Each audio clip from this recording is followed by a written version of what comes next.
When I came around again, my lower half was back to normal. And for that, I could only thank the sun that was by that point already high in the sky. But coming down the mountain, what I saw filled me with a completely different feeling. That's right. From the streets of Rundale, every one of the more than 10,000 residents had vanished. 3 years have passed since that incident, and I'm no longer on the frontier. But from time to time, my lower half dissolves. I put a minnow into my legs to see what would happen, and it swam around as fit as could be.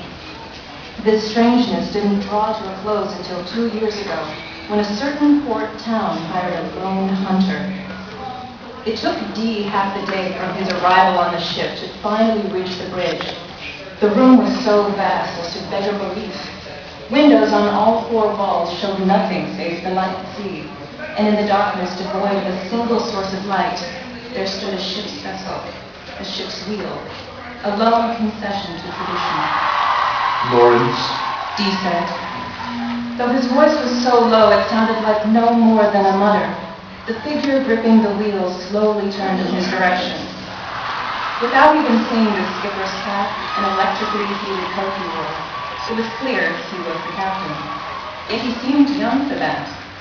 While his prim and handsome features were no match for Dee's, they suggested the two were about the same age.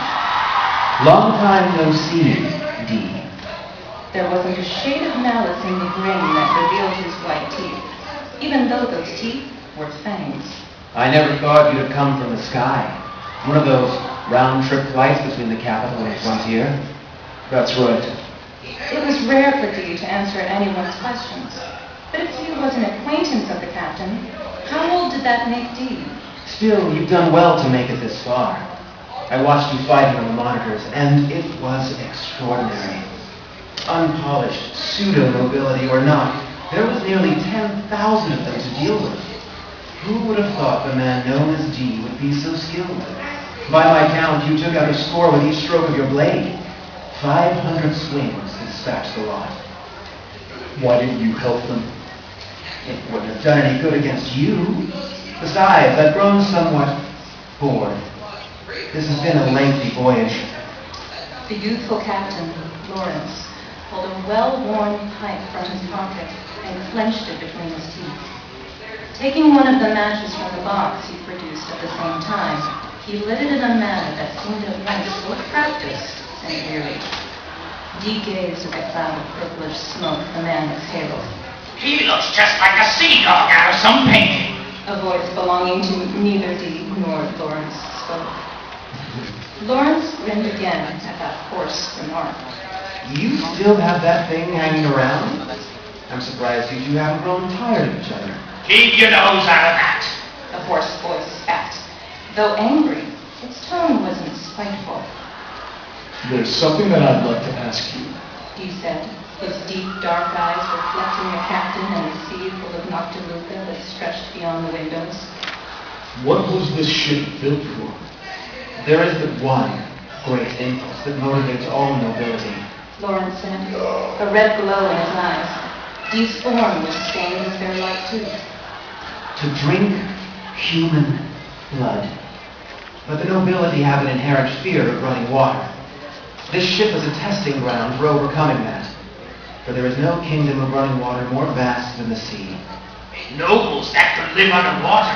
In other words, who could go anywhere they wanted to drink blood. A voice seemingly from Dee's left hand spoke. At that hoarse remark, Lawrence pushed a brass lever forward.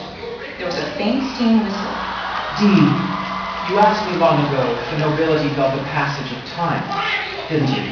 A mass of purplish smoke formed before Lawrence's face. Perhaps he knew no response would be forthcoming.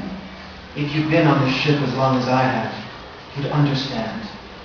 Weariness is something you feel not with your body, nor is it felt with your mind. True weariness is when that which a being requires to exist gets worn out. The sword, Dee. You're right. But that conclusion has no bearing on you. There was a flash of light. Lawrence staggered. The sword that stretched from Dee's right hand pierced his heart and protruded from his back.